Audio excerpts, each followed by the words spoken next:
Поправичниот шок од Кочани сега започнува периодот на тага. Учениците кои во пожарот во дискотеката Пулс изгубија соученици, другари и роднини се соочуваат со панични напади и анксиозност.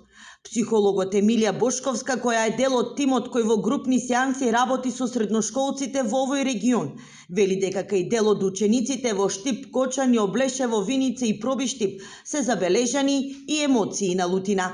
Ова е колективна траума, секој е различен, во различен степен засегнат.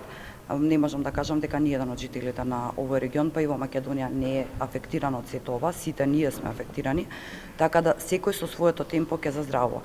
Народски кажано, имаме и нели она 7 дена, 40 дена од тагувањето, но ниедно правило во овој момент не може да биде валидно за сите. Во моментот на терен волонтерски работат 130 психолози, над 30 од нив се во Кочани. Бројот на волонтери постојано се зголемува, а сите претходно поминаа и обука за постапување во оваа кризна ситуација, изјави министерката за образование Весна Јаневска, која го посети средното медицинско училиште Јане Сандански во Штип, каде што во еден клас има 3 починати, а во друг неколкумина се повредени. Освен психосоцијална подршка, важен аспект на кој Министерството ќе посвети внимание е и одржување на безбедносните стандарди во сите училишта низ државата.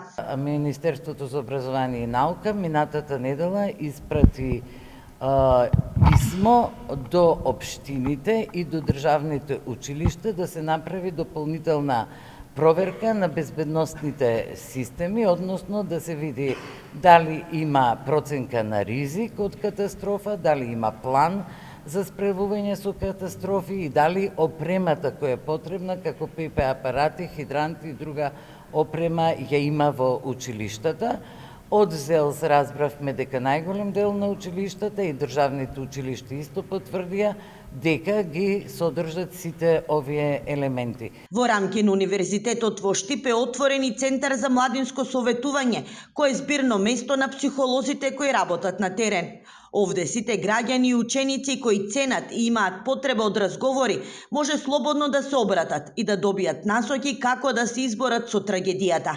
Од Комората на психолози повика и останатите колеги да се вклучат во акцијата и да помогнат во надминувањето на оваа колективна траума.